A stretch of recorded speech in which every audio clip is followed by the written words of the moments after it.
digitalizado de esa forma. Fíjense que cuando uno trabajaba en forma digital, podía tomar la acción integral como un valor que acumula respecto de la suma anterior, porque este IK menos 1 son los valores acumulados en el instante de menos 1, el valor del error multiplicado por el periodo. Es decir, este algoritmo lo que está haciendo es de alguna forma resolviendo esta integral, porque en cada periodo de muestreo va a sumar el área del rectángulo. Si uno ha digitalizado el algoritmo, si tengo un error y otro error y otro error, este rectángulo en definitiva es el valor del error en un tiempo k por t. Entonces, hasta el instante anterior, la suma de todas las áreas es IK menos 1. Y el valor de K, que sería cuando ya le incorporo este otro rectángulo, es sumar T por el error en el instante K. Sí, estamos resolviendo de esta forma la parte de integral del error, que cuando aplicamos transformada Z se transforma en esto. Y la derivada es el incremento la variación incremental, digamos, dentro de un periodo t. Entonces va a ser el valor en el instante k menos en el valor en el instante anterior dividido t. Esto sería resolver digitalmente la derivada del error. Entonces vamos a tener nuestro algoritmo no interactuante, y si lo queremos llevar a interactuante sacamos Kp factor común. Bueno, ¿por qué vemos esto? En el análisis de estabilidad, que es lo que veíamos recién, el tema de las raíces, decíamos que las raíces tienen que estar en el semiplano izquierdo, es decir, tener parte real igual a negativa, y la condición de oscilación permanente que la da el eje imaginario es cuando tenemos raíces con parte real cero. Y en ese caso estamos en la condición de oscilación permanente. ¿Cómo va a ser en el campo de la transformada Z?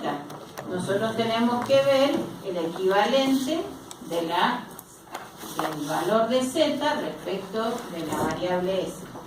Entonces, hemos definido Z como E a una raíz por el período. Si la parte real esta es 0, ¿qué tengo? 1. Que esto sea 0 es estar en la condición del eje imaginario, tener una raíz que me va a generar la condición de oscilación permanente. ¿Dónde se da eso en el plano Z? En una circunferencia de radio 1. Por eso la condición límite de estabilidad para la transformada Z es tomar aquellas raíces en el campo de la transformada Z con parte real 1, o cuyo módulo, porque en realidad puedo tener raíces dentro de este círculo unitario. ¿Cómo van a ser las raíces dentro del círculo unitario? Estable.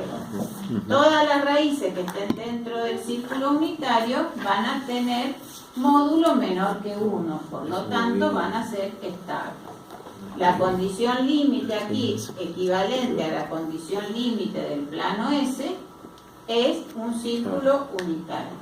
Y para los datos muestreados, la condición de estabilidad es pasar a un círculo muestreado. Entonces, fíjense cómo sería la respuesta muestreada con una raíz aquí.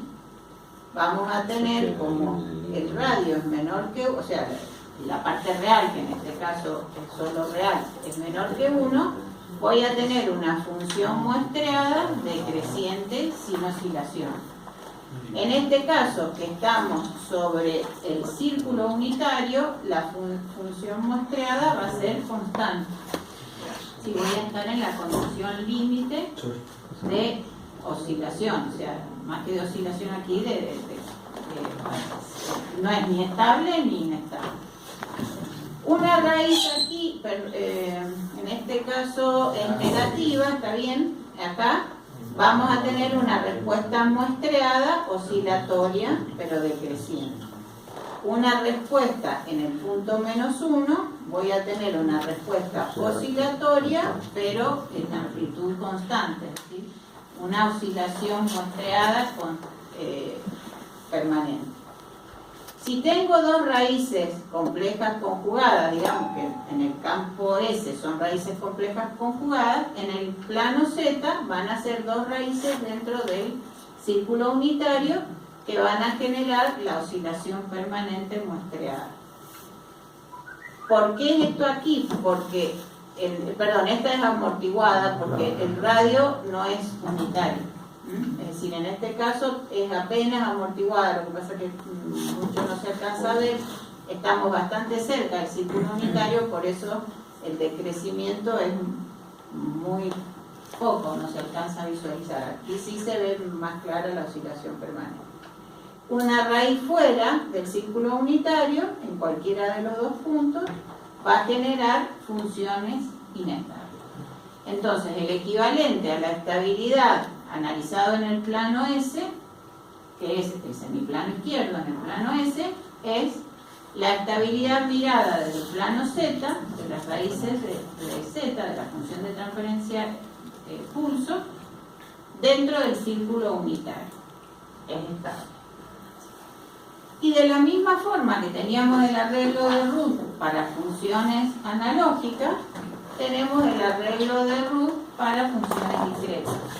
¿Qué es lo que voy a colocar en el arreglo de Root? El denominador de la función de transferencia Z, de G de Z. Y entonces, otra vez, si la primera columna no tiene cambios de signo, la respuesta es estable y la función muestreada también es estable. O sea, yo con esto lo que les quiero mostrar es que hay toda una matemática equivalente del análisis de estabilidad entre sistemas analógicos y sistemas muestreados.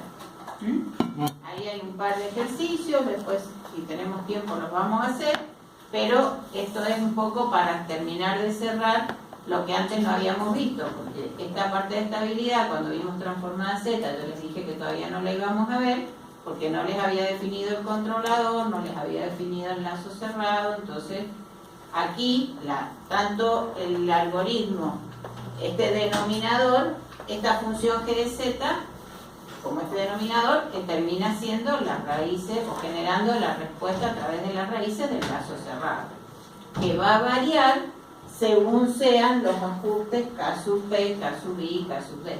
Eso está claro. Si lo que me va a hacer modificar la función de transferencia pulso o la función de transferencia en el campo de GDS a lazo cerrado es el controlador.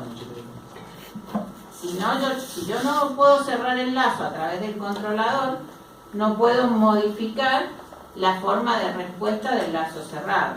Eso está claro. A un mismo proceso controlado con un ajuste malo de un controlador solo P o de ajustes malos de un P más I o de un P más I más D, la respuesta puede ser inestable. Pero si yo lo ajusto con valores adecuados, voy a tener una respuesta estable, aun cuando el proceso intrínsecamente sea inestable. Si yo en el lazo voy a corregir de tal forma que la respuesta del lazo cerrado termine siendo estable. ¿Se entiende eso? Sí. Bueno, entonces vamos a terminar lo que es análisis en frecuencia. Esto era un poco para terminar de cerrar lo que era transformada Z, y ya esto entra en el global, digamos. Va a haber algún ejercicio de transformada Z y algo seguramente de estabilidad. O sea, pero que nos va a preguntar, por ejemplo, que digamos o que saquen las raíces y claro, analicen la estabilidad. Lo van a hacer desde la función. Vemos dónde está en el círculo y damos como aproximadamente cómo va a ser la... Voy a terminar la teoría y voy a tratar de que hagamos un par de ejercicios, pero son muy sencillos porque es otra vez lo mismo. O sea, es partir de la función G de Z y hacer el denominador igual a 0, y ahí sacar las raíces y hacer luz, pero es exactamente el mismo mecanismo porque en realidad el concepto es equivalente. Solo que trabajamos con la función de transferencia de curso en vez de la función de transferencia que es